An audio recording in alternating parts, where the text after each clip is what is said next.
Ministerany fanabeazam-pirenena. Marantsika manaraka kosa izao ny vaovao eo anivon'ny orinasa Caisse d'Épargne.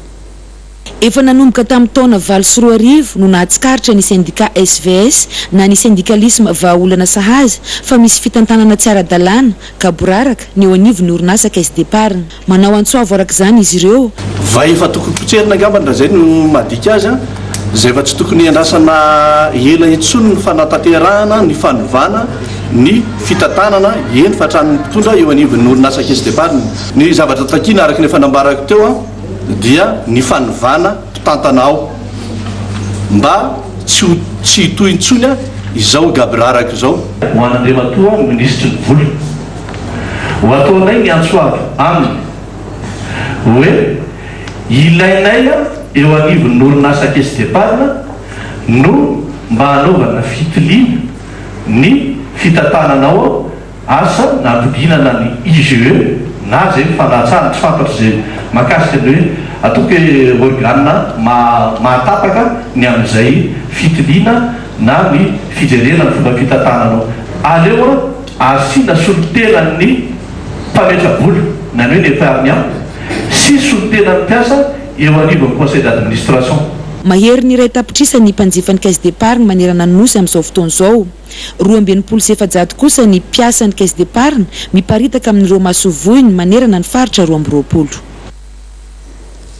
Tsara fantatra ihany ny vaovao mikasika izay fa hoarantsika kosa izao ny fionambe nataon'ny fikambanan'ny vadin'ny zandary manerana ny Madagasikara indrindra fa ny faritry Matsatra ambony iny farany herinandro teo araka ny vaovao tateriny Ivony Sosla.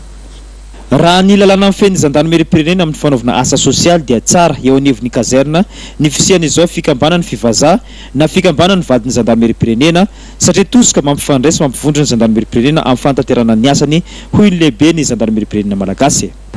Raha misy zany ny fankatiavatra sy fisakiana sy fanazana zay ao anivon'ny vady gendarme dia ilamina zany ny sosialy ary raha milamina ny vady gendarme dia milamina koa ny gendarme satria na tisika na sy tisika ny vehivavy dia ino moa zany toerana ambony ary mahany andraikitra ao amin'ny fiarahamonina agnatin'ny lakazerina sy amin'ny fiarahamonina amin'ny gendarmeria.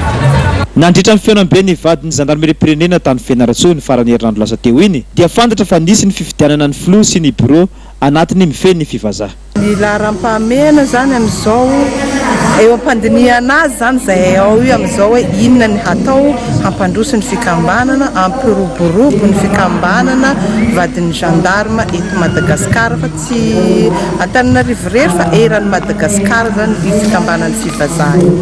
Andrasan'ireo mpikambana misy 200 mianadahy ny vokatra atolotr'ireto bureau vaovao izay voafidy hitondra mandritra ny 3 taona ho avy. Firaisankina, fankatiavana ary fanajana ny tarigetra ny fikambanan'ny fivazaha hatramin'izay ka hatramin'izao.